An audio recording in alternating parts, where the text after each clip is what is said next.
Wan nih Han. Dewan nih. Balik ya kita Wan. Kasus penelantaran jamaah umroh kembali terjadi. Terbaru, PT Naila Safaah Wisata Mandiri atau NSWM diduga melakukan penipuan terhadap 500 calon jamaah dengan kerugian mencapai 90 miliar rupiah. Modusnya, uang setoran para jamaah yang seharusnya digunakan untuk perjalanan umroh dipakai untuk kepentingan lain. Kini Polda Metro Jaya telah menangkap dan menahan 3 orang pihak agen travel umroh yang menipu dan menelantarkan jamaah di Arab Saudi. 2 di antaranya adalah Mahfudz Abdullah dan Halijah Amin. Kedua pelaku merupakan pasangan suami istri pemilik agen travel umroh PT Naila. Sementara 1 orang lain yang ditangkap adalah Herman Syah selaku direktur utama. Terulang kembali kasus penipuan jamaah umroh tentunya menjadi catatan sejauh mana sistem pengawasan pemerintah terhadap agen travel umroh.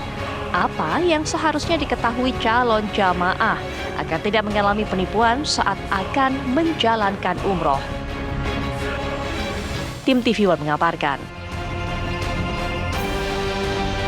Tak kuasa kita melihat tadi penderitaan yang dialami oleh para jamaah. Anda sudah melihat dalam tayangannya bagaimana mereka menangis karena mereka terlantar, hampir terancam tidak bisa pulang. Tentunya kalau tidak bantuan pemerintah juga mereka tidak bisa kembali menginjakkan kaki di tanah air.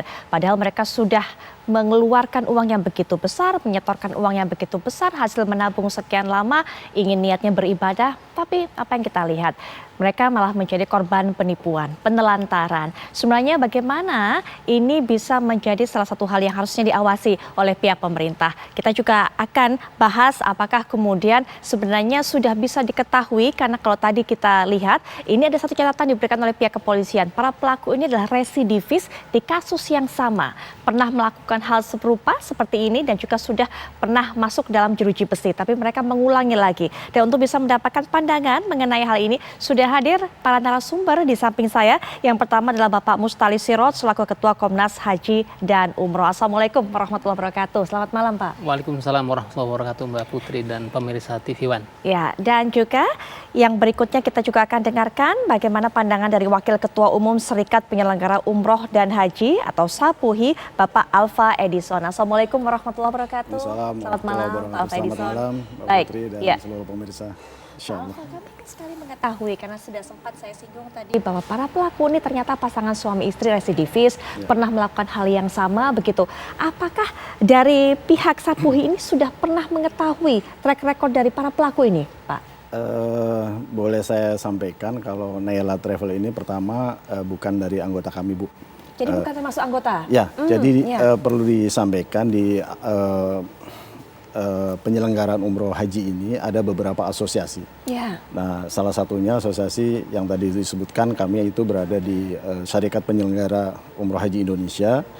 Dan sebetulnya Naila ini kalau dari kami sendiri itu sudah pernah mendengar travel agent ini yang dulunya juga pernah bermasalah gitu. Karena itu yang sebenarnya bisa diidentifikasi dan bisa ditelusuri siapa pelaku bisnisnya untuk menghindari hal-hal yang tidak diinginkan gitu.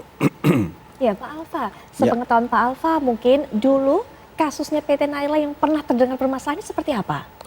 Sama, tidak memberangkatkan jamaah atau ada hal yang bersifat penipuan itu sehingga jamaah gagal berangkat. Baik, sepengetahuan Pak Alfa, ketika sudah dimiliki oleh para pelaku ini atau sebelumnya? Karena yang kami dengar juga bahwa para pelaku ini sebenarnya mengakuisisi PT Naila ini. Ya, saya kira kalau orang yang terkait ini sudah pernah bermasalah, seharusnya ini sudah ada track record yang tidak baik dan pemerintah bisa menghentikan operasional izin Naila Tour ini sebenarnya gitu. Baik. Saya kira orangnya ya itu aja Mbak, berputar sekitar orang-orang yang sama sehingga ini seharusnya tidak terjadi lagi untuk waktu-waktu yang akan datang. Baik, sebenarnya para pelakunya itu saja, berputar itu saja. Bahkan dalam kasus ini sudah pernah merasakan di penjara seperti apa, hukuman seperti apa, tapi kemudian melakukan lagi. Apa sebenarnya yang terjadi Pak Mustali Siros? Apakah memang begitu menggodanya bisnis peluang umroh ini sehingga kemudian mereka sudah di penjara, sudah pernah merasakan, tapi kemudian tergiur untuk bisa melakukan penipuan lagi? Ya, saya sering menyebut begini Mbak Putri, bahwa umroh itu adalah ibadah, tapi kalau dibilang sebagai penyelenggaraan ibadah umroh itu bisnis. Jadi seluruh aktivitas kegiatan umroh itu full pembiayaan, dari pengadaan vaksin, kemudian visa, kemudian penerbangan, kemudian catering dan seterusnya gitu. Itu semuanya kan berbiaya. Nah, semakin hari semakin kesini itu biaya umroh kan tambah naik. Betul. Dulu misalnya ada harga referensi dari Kementerian Agama, sebelum pandemi itu 20 juta. Pada masa pandemi naik menjadi 26 juta.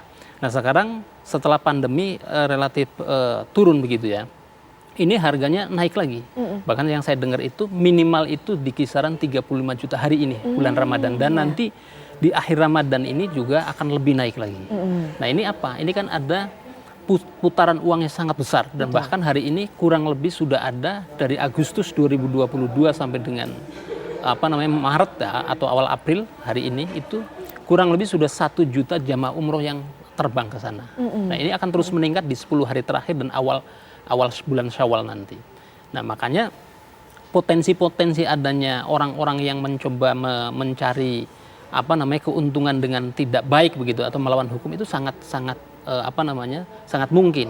Nah tapi ada satu hal yang memang perlu kita cermati. Salah satunya adalah belum adanya efek jera terkait dengan mereka-mereka yang kemudian melakukan penipuan. Memang sudah ada misalnya presidennya First Travel itu kan dihukum 20 tahun gitu ya. Betul. Bahkan uangnya juga dirampas begitu ya. Kemudian Abu Tur dan seterusnya.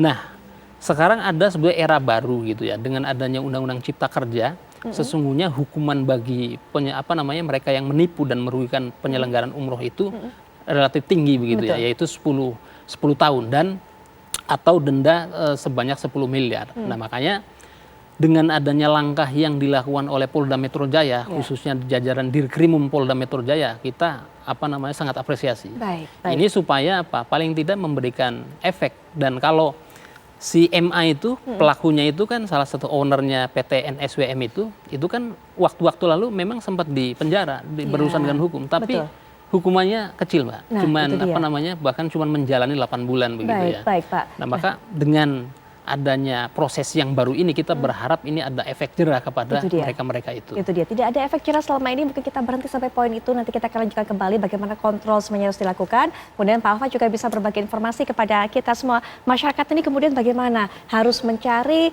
travel umroh atau biro umroh juga yang harus terpercaya. Nanti kita akan lanjutkan perbincangan, tapi setelah jeda berikut ini kami segera kembali.